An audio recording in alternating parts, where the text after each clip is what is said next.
Alors, voilà, bonjour à tous. Nous sommes de retour pour une autre étude. Alors, en espérant que le Seigneur s'est bien occupé de vous de cette semaine, on sait que le Seigneur, il est toujours fidèle.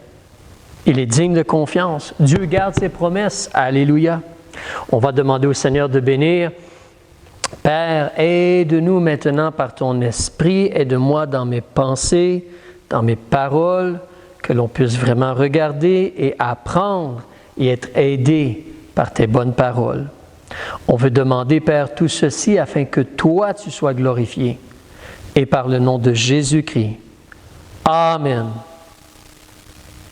Alors, on veut regarder donc ensemble, voilà, juste démarrer un peu ceci.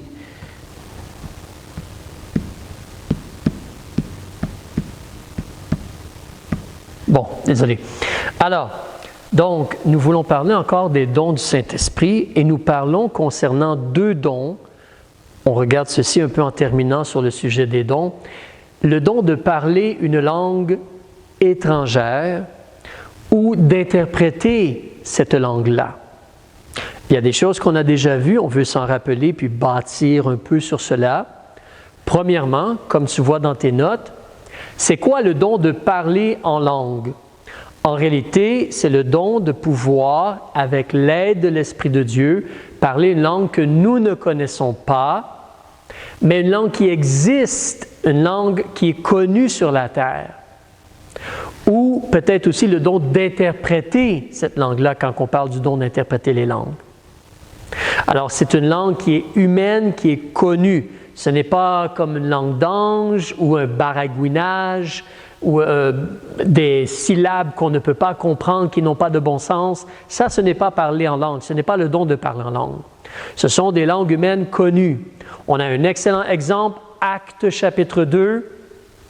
Justement, les gens ont parlé des langues. Il y avait une foule à Jérusalem. Et la foule venait de différents pays, leur langue maternelle, mais ils ont dit, ces gens-là, ils sont galiléens. Comment donc les entendons-nous dans notre propre langue?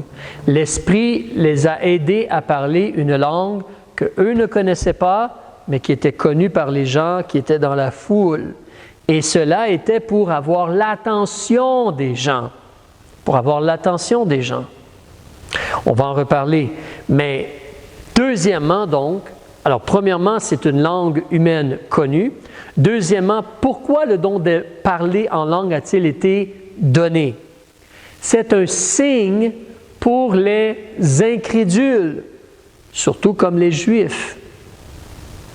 Alors, on va reparler de cela tantôt un peu plus, mais encore là, Actes chapitre 2, les gens qui sont là pour le jour de la Pentecôte, les Juifs, sont des incrédules. Ils n'ont pas encore reçu ou reconnu Jésus comme le Messie ou reçu Jésus comme leur sauveur. Alors Pierre se lève, il prêche l'Évangile. Il a l'attention des gens. Les gens se demandent pourquoi ces gens-là, qu'est-ce qui se passe ici présentement? Et donc Pierre explique que le Saint-Esprit est venu et ensuite il prêche l'Évangile et 3000 personnes se convertissent. Mais les langues, c'est un signe pour les incrédules. Parler en langue n'est pas une preuve que tu as reçu le Saint-Esprit ou le baptême du Saint-Esprit ou une preuve que tu es maintenant spirituel. Ce n'est pas cela. Parler en langue, c'est un signe pour les autres incrédules, surtout comme les Juifs incrédules, afin qu'ils voient et réalisent que le Messie est venu, le Saint-Esprit est venu, repentez-vous, recevez Jésus comme votre sauveur personnel et soyez baptisés. Alors, la troisième chose, le don de parler une langue étrangère n'était pas pour tout le monde. Ce n'était pas pour tout le monde. Donc ici, je veux t'encourager à réfléchir. En Afrique, les choses sont peut-être un peu différentes, mais je suis sûr qu'il y a des similarités. Il y a des gens ou des églises qui font des choses qui ne sont pas très appropriées. Et des fois, donc, dans certaines églises, on pousse les gens, on presse les gens de recevoir le baptême du Saint-Esprit où les gens vont se mettre à parler en langue incontrôlable et même tomber à la renverse et des choses comme cela. Comme il y a de grandes supposées manifestations, il y a des choses qui se passent. Mais quand on voit les écrits de Dieu, on voit que la réalité, c'est que le don de parler en langue, c'était une langue humaine compréhensible par des gens. C'était un signe pour les incrédules. Ce n'était pas pour tous les gens. Généralement, dans ces églises, on dit « tout le monde devrait parler en langue ». Non. Aussi, le don de parler en langue n'était pas vraiment important. Mais de nos jours, dans certaines églises, on met beaucoup d'emphase et d'importance sur les manifestations, les supposés dons, parler en langue, prophétiser et des choses comme cela. Mais ce n'est pas ce qu'on voit dans les écrits de Dieu. Viens avec moi dans l'épître de Paul aux Corinthiens. Tu veux le chapitre 14, s'il te plaît, page 2, 4, 6. On va lire un peu ce passage-là pour voir ce qui est vraiment important. Verset 1. On va débuter là. L'encouragement de Paul, étudiez-vous à la charité. Appliquez-vous surtout à la charité. La charité est ce qui est important. L'amour est important. Désirez aussi avec ardeur les dons spirituels, mais surtout celui de prophétiser. Et ce n'est pas nécessairement de révéler des choses à venir, mais certainement de partager les paroles de Dieu, d'enseigner les paroles de Dieu.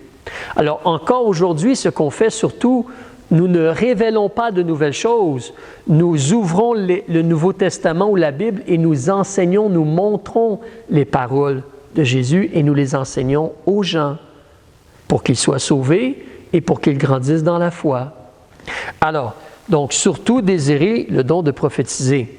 Au verset 2, « Car celui qui parle une langue inconnue des autres gens autour de lui ne parle pas aux hommes. Dieu peut comprendre toutes les langues, puisque personne ne l'entend et qu'il prononce des mystères en son esprit. Même pour moi, si tout à coup je me mets à parler en japonais ou en chinois ou une autre langue, toi et moi, on ne parle pas cette langue-là. Ce n'est pas utile. Mais nous parlons français. Si je parle en français, moi, je peux être encouragé et toi aussi. Verset 3, celui qui prophétise va édifier, exhorter, consoler les hommes par ses paroles. Celui qui parle une langue, peut-être si lui réussit à la comprendre ou a le don de l'interpréter, il va s'édifier lui-même seulement. Mais quand tu prophétises, tu vas édifier l'Église. Je souhaite que vous parliez tous des langues, mais surtout que vous prophétisiez, car celui qui prophétise est plus grand que celui qui parle des langues, à moins qu'il ne les interprète, afin que l'Église en reçoive de l'édification. Ce qui est important, c'est que les gens comprennent les paroles de Dieu et les appliquent dans leur vie. C'est comme Jésus a dit, il faut aller parmi les nations et instruire avec le message de l'Évangile, baptiser ceux qui croient au nom du Père, du Fils et du Saint-Esprit et leur apprendre à garder tout ce que Jésus a commandé. Tu lis cela en Matthieu chapitre 28, versets 19 et 20. Ça, c'est le travail de Jésus. Prêcher le message de l'Évangile pour que des gens soient sauvés, baptiser ceux qui croient, puis leur enseigner comment vivre en tant que disciples de Jésus. Tous les commandements et les enseignements de Jésus. Alors ça, c'est important. Verset 6. « Maintenant, frères, si je venais parmi vous en parlant des langues, à quoi vous serais-je utile si je ne vous adressais des paroles de révélation ou de science ou de prophétie ou de doctrine? » Ça, c'est utile. De même, voilà un autre exemple, les instruments de musique. Si les choses inanimées qui rendent un son, soit une flûte, soit une harpe, ne forment pas des tons distincts, comment connaîtra-t-on ce qui est joué sur la flûte ou sur la harpe? Et si la trompette rend un son confus, qui se préparera au combat? Les instruments doivent avoir des tons et la mélodie distincts pour qu'on comprenne. De la même façon, vous de même, si en parlant une langue, vous faites un discours qui ne puisse être compris, comment saura-t-on ce que vous dites, car vous parlerez en l'air? Combien, par exemple, n'y a-t-il pas de sortes de mots dans le monde? Dans le dictionnaire, il y a plein de mots, Mais si toi tu parles et tu décides d'inventer des mots, comment je peux te comprendre? Alors, y en a-t-il aucun qui ne signifie quelque chose? Les mots ont une signification. Donc, parlons pour que les gens comprennent et appliquent dans leur vie. Si donc je ne sais ce que ces mots signifient, je serai un barbare pour celui qui parle, et celui qui parle sera un barbare pour moi. Verset 12, voilà ce qui est important. Puisque vous désirez avec ardeur les dons spirituels, cherchez à en avoir abondamment pour l'édification de l'Église. Dans certaines églises, malheureusement, on veut mettre toute la lumière sur certaines personnes et comme les élever, ils ont des dons spéciaux, ils sont merveilleux, ils sont... Un instant, le but, c'est d'enseigner et d'aider les gens à aimer Jésus et à le servir. C'est ça qui est important. C'est l'édification de l'Église. Verset 13, c'est pourquoi que celui qui parle une langue demande le don de l'interpréter. D'accord? On va avancer un petit peu. Regarde au verset 19 avec moi. Vous pourriez lire les autres versets, c'est seulement le temps ici. Mais verset 19, « Mais j'aime mieux prononcer dans l'Église 5 paroles par mon intelligence, afin d'instruire aussi les autres, que 10 000 paroles dans une langue inconnue. » Peut-être les gens vont dire, « Ah, regarde-le! » Oui, mais ils ne sont pas aidés. Ce n'est pas utile.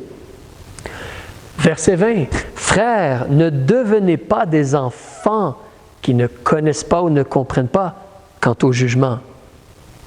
Mais soyez des petits-enfants à l'égard de la malice. Concernant le mal, ne le connais pas. Sois comme non instruit. Sois ignorant concernant le mal. On n'a pas besoin du mal. Mais quant au jugement, soyez des hommes faits. En ce qui concerne le fait de bien regarder, juger, analyser et choisir ce qui est selon les vérités de Dieu, sois mature et établi. Oui, nous devons juger. Nous devons juger ce qu'il y a devant nous et choisir ce qui est bien et rejeter ce qui est mauvais. Nous devons faire cela. Verset 22, non, désolé, 21. Verset 21. Il est écrit dans la loi, l'Ancien Testament, « Je parlerai à ce peuple par des gens d'une autre langue. » Ce peuple, c'est les Juifs. « Je parlerai à ce peuple par des gens d'une autre langue et par des lèvres étrangères, et même ainsi ils ne m'écouteront point, dit le Seigneur. Ainsi donc, les langues sont un signe non pour les croyants, mais pour les incrédules, au lieu que la prophétie, l'enseignement, c'est un signe pas pour les incrédules, mais pour les croyants. Les croyants se font enseigner. Mais les incroyants, on essaie d'avoir leur attention par des signes pour qu'ils réalisent. Le Messie est venu. Jésus, c'est le Messie. Il donne le Saint-Esprit. Repens-toi et reçois Jésus comme le Messie. Monsieur le Juif, surtout. Regarde au verset 23. Si donc toute l'Église est assemblée en un même lieu et que tous parlent des langues et que des gens du commun peuple ou des incrédules y entrent, ne diront-ils pas que vous avez perdu le sens? Si tu entres dans un bâtiment d'église et tous les gens ont les bras en l'air, puis sont en train de faire des paroles qui ne se rapportent à rien et qui sont incontrôlables, que vas-tu penser? Mais plutôt, justement, au verset 24, « Mais si tous enseignent ou prophétisent et qu'il entre un incrédule ou un ignorant, et il est convaincu par les paroles de Dieu, il est jugé par tous, les secrets de son cœur sont manifestés, il se prosterne la face contre terre, il va adorer Dieu et publier que Dieu est véritablement au milieu de vous. » Des fois, le problème, c'est cela, c'est que les gens ne veulent pas regarder Dieu ou vers Dieu. Ils choisissent de regarder ailleurs et ils sont aveuglés par le péché, leur cœur, le diable. Mais la réalité, c'est que Christ est le sauveur du monde. Le message de l'Évangile doit être donné. Alors, donc, le don de parler une langue étrangère, ce n'était pas vraiment important. Mais ce qui était important, c'était de donner les paroles de Dieu et d'édifier les gens. Lorsqu'on parle de parler en langue, en réalité, les Écritures, ici au chapitre 14, nous parlent de 7 règlements Puis, moi, j'ai un 8e point ou comme une conclusion, mais 7 règlements à suivre concernant parler en langue. Donc, aujourd'hui, le parler en langue ou le don de parler en langue n'existe plus, n'est plus en fonction. Mais dans le temps ici, au Nouveau Testament, il y avait encore beaucoup de Juifs dans les églises, dans plusieurs cas. Et puis, donc, le don de parler en langue était un signe. Et le don de parler en langue existait encore. Mais Paul, justement, ici, inspiré par Dieu, les Écritures nous donnent 7 règlements à suivre. On va les regarder plus ensemble. Alors, verset 26 où nous sommes rendus. « Que faut-il donc, frères, lorsque vous vous assemblez, chacun a-t-il un cantique ou une instruction, une langue étrangère, une révélation, une interprétation, que tout se fasse pour l'édification. » Point A sur ta feuille. Une assemblée, une réunion d'église, c'est pour l'édification, la construction, la foi des gens, l'aide des gens. Ce n'est pas pour être un spectacle. Ce n'est pas pour que quelqu'un soit élevé. C'est pour édifier les gens. Deuxième règle, verset 27. S'il y en a qui parlent une langue, qu'il n'y en ait que 2 ou 3 tout au plus. Alors, si vraiment, comme dans ce temps-là, quelqu'un était dirigé par l'Esprit à parler en langue, c'était 2 ou 3 ou plus. Pas tous les gens de l'Église en même temps. Pas 10 personnes à l'avant sur l'estrade. 2 ou 3 tout au plus. Troisièmement, toujours au verset 27, ça c'était le point B, point C, on te dit, donc 2 ou 3 tout au plus, virgule, et l'un après l'autre. Donc, pas en même temps, c'est l'un après l'autre. Parce que, le point suivant, point D, s'il n'y a pas d'interprète, on se tait. Si tu parles en langue, si vraiment l'Esprit te dirige à parler en langue, on devrait comprendre ce que tu dis pour voir si on peut être édifié. Sinon, tais-toi s'il n'y a pas d'interprète. On te dit au verset 27 à la fin, donc 2 ou 3 tout au plus, virgule, l'un après l'autre, virgule, et qu'il y en ait un qui interprète. S'il n'y a pas un interprète, que celui qui parle une langue se taise dans l'Église et qui parle à lui-même et à Dieu. Mais tais-toi sinon. Une autre règle, si l'on continue à avancer, verset 29, qu'il n'y ait aussi que 2 ou 3 prophètes qui parlent et que les autres jugent. Tout le monde ne peut pas prêcher ou enseigner en même temps. Et si un autre assistant a une révélation, que le premier se taise. Mais aujourd'hui, on n'a plus de révélation. On a des gens qui prennent la parole et qui enseignent la Bible. Verset 31, « Car vous pouvez tous prophétiser l'un après l'autre, afin que tous apprennent et que tous soient exhortés. » Les gens comprennent et sont aidés. Verset 32, « Les esprits des prophètes sont soumis aux prophètes, car Dieu n'est point pour la confusion, mais pour la paix, comme on le voit dans toutes les églises des saints. » Toutes les églises des saints. Alors, si tu me dis que l'Esprit de Dieu est sur toi et que tu es supposément un homme de Dieu ou un prophète ou que tu as la capacité de parler en langue, tu devrais pouvoir te contrôler, te retenir. Te retenir. Je fais une petite pause ici parce que tu vois, comme je dis, dans ce genre d'église-là, où l'emphase est à la mauvaise place, malheureusement, c'est triste. Mais on va désobéir à ces choses-là. On va avoir des gens qui vont tomber par terre. Il n'y a pas de contrôle. Des gens vont dire « Ah, je ne peux pas me retenir, je dois prophétiser, je dois parler en langue. » Ce n'est pas ce qu'on voit ici. Les esprits des prophètes sont soumis aux prophètes. De même, dans ces églises-là, souvent, plusieurs personnes en même temps, des fois, tous les gens dans l'assemblée vont parler en langue. En même temps, c'est la cacophonie. Tout le monde parle en même temps. Ce n'est pas ce qu'on voit. Et il n'y a pas d'interprète souvent, il n'y a personne qui interprète ce qui est dit. Ce n'est pas ce qu'on lit dans les écrits de Dieu comme règlement à suivre dans les églises des saints. Alors, une autre chose avant-dernière, Si l'on continue au verset 34, que vos femmes se taisent dans les églises, parce qu'il ne leur est pas permis d'y parler, et qu'elles soient soumises comme la loi le dit aussi. Si elles veulent s'instruire sur quelque chose, qu'elles interrogent leur mari à la maison, car il n'est pas bien séant aux femmes de parler dans l'Église. Alors, une femme ne devrait pas être de l'avant ou se lever et enseigner ou poser des questions dans l'assemblée. Gardez votre doigt ici, mais je vais vous lire aussi, c'est écrit sur vos feuilles en 1 Timothée chapitre 2. Je vous lis ceci, ne bougez pas. Plus tard, vous pouvez aller le lire, mais on te dit au verset 11 du chapitre 2, dans la première épître à Timothée, c'est écrit dans vos notes, sous le point F, au recto, on te dit que la femme écoute l'instruction en silence, en toute soumission, car je ne permets pas à la femme d'enseigner ni de prendre de l'autorité sur son mari, mais elle doit demeurer dans le silence. Alors, il nous faut balancer ou réaliser ce que Dieu nous enseigne. Une femme peut être à l'Église et chanter ou dire « Alléluia, Amen, gloire à Dieu ».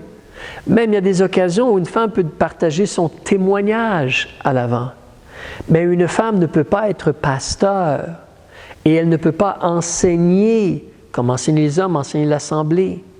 Elle ne peut pas, elle ne devrait pas être à l'avant puis parler en langue et ces choses-là. Elle ne devrait pas. Une femme ne devrait pas enseigner ou être à l'avant et déranger pendant la réunion dans ce sens-là. Alors, elle peut enseigner les femmes. Des fois, c'est une réunion seulement des femmes. Une femme peut enseigner seulement des femmes ou enseigner des enfants. Mais elle ne peut pas enseigner les hommes, elle ne peut pas prendre autorité, elle ne doit pas agir comme cela. Donc là, je reviens en 1 Corinthiens au chapitre 14 où vous êtes encore. Et encore là, ce qui est triste, c'est que dans ce genre d'église-là, où ils mettent un gros emphase sur parler en langue ou sur des manifestations ou ressentir Dieu, les femmes sont à l'avant, parlent, enseignent et supposément ont le don de parler en langue, mais ce n'est pas ce qu'on lit dans le Nouveau Testament. En dernier lieu, au point H sur ta feuille, ou excuse-moi, l'avant-dernier point, le point G, j'allais oublier, 1 Corinthiens chapitre 14, verset 40, c'est un règlement aussi. Verset 40, que toute chose se fasse avec bienséance et avec ordre. Tu te rappelles, on lisait tantôt, si quelqu'un rentre à l'assemblée et voit des choses bizarres et des manifestations, des gens qui tombent et des gens qui parlent, personne ne comprend, personne ne les arrête et tout, c'est un mélange, c'est un désordre. Mais en réalité, le Dieu de la Bible, quel genre de Dieu est-il? Il est un Dieu de bienséance, un Dieu d'ordre, un Dieu de retenue, un Dieu qui veut se faire comprendre, se faire connaître, pas un Dieu qui veut mélanger les gens. Alors, dans une réunion d'Église, tout doit être fait avec bienséance et avec ordre. Oui, on aime les gens qui font ces choses-là, mais ce qu'ils font n'est pas bien et ce n'est pas selon les vérités de Dieu. Alors, qui est vraiment derrière ces choses-là? Mais regardez regardons le point H maintenant. Et je suis désolé, une erreur s'est présentée. Ces choses sont des commandements du Seigneur. La référence 1 Corinthiens chapitre 14, ce n'est pas verset 26, désolé, c'est en réalité versets 36, 37 et 38. On va lire ceci. Alors, verset 36, 1 Corinthiens chapitre 14, on nous dit « Est-ce de vous que la parole de Dieu est venue? » Est-ce que c'est à Corinthe que le christianisme a débuté? Non. Ou n'est-elle parvenue qu'à vous seuls? Est-ce seulement à Corinthe qu'ils ont les choses de Dieu? Non. Verset 37. Si quelqu'un croit être prophète, comme un homme de Dieu, ou inspiré, qu'il reconnaisse que les choses que je vous écris, ce que nous venons de lire au chapitre 14, sont des commandements du Seigneur. Des commandements du Seigneur. Comme de ne pas voler, de ne pas tuer, de ne pas mentir. Ce sont des commandements du Seigneur. Ce ne sont pas des suggestions, ce ne sont pas des « peut-être si tu veux, fais cela ». Ce sont des commandements du Seigneur.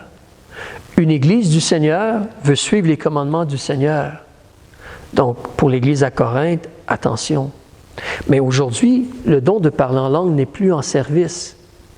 On va en parler plus la semaine prochaine. Mais si, dans ce temps-là, les gens disaient qu'ils avaient le don de parler en langue, voilà des règlements à suivre. C'est pourquoi, lorsque, de nos jours, de mon vivant, si quelqu'un essaie de me dire « Ah, Éric, regarde, moi j'ai le don de parler en langue, viens à mon église, tu vois les... » Non, ce que je vois n'est pas selon les vérités de la Bible. Ce n'est pas selon les vérités de la Bible. Il y a un sérieux problème. Mais la réalité, c'est que justement, si on parle des dons, ce qui est vraiment important, c'est la charité. Recule avec moi au chapitre 12, page 246, on va clore, le verset 31.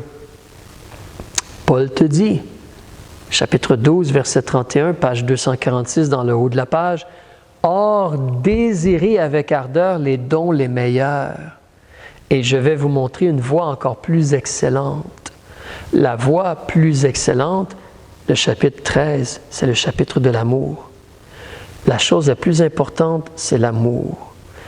Et Dieu nous dit que l'amour de Dieu, c'est de garder ses commandements.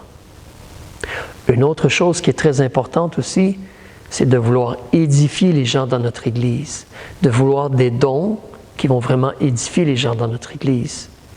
Donc, prenons les paroles de Dieu, lisons-les et appliquons-les dans notre vie et encourageons les gens à lire et à appliquer dans leur vie. Messieurs, lisez la Bible et partagez la Bible avec vos amis, les gens autour de vous, votre femme, vos enfants. Mesdames, prenez les paroles de Dieu, lisez et partagez la parole de Dieu avec vos amis, avec les gens autour de vous, avec vos enfants, les gens dans votre famille. Partagez les paroles de Dieu. Ça, c'est vraiment important. Alors, que le Seigneur vous bénisse et on se reparle, Dieu voulant, la semaine prochaine, sinon au ciel. Au revoir.